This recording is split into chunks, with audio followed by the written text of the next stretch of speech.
Mr. Bhatia, this is a concern which has been expressed primarily by the opposition party leaders.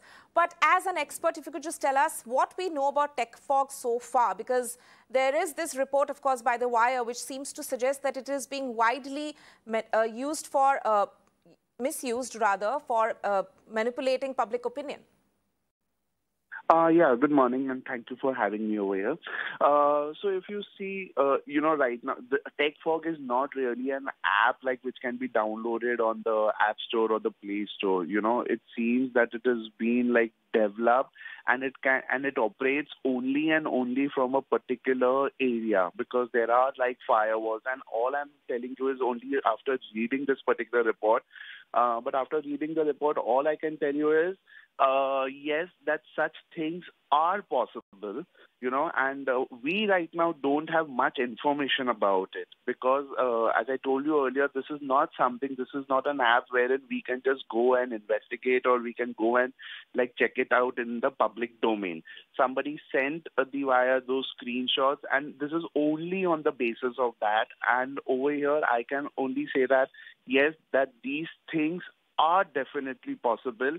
And, when they are talking about, hacking into others' WhatsApp, or I wouldn't say hacking, I would say taking over other inactive WhatsApp accounts, making something trend so much, these literally are possible as such.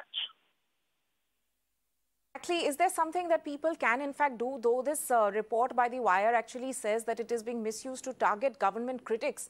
But in terms of people who might be interested in knowing more, as to how to protect their own phones, what exactly can people do in terms of not, falling a victim to this?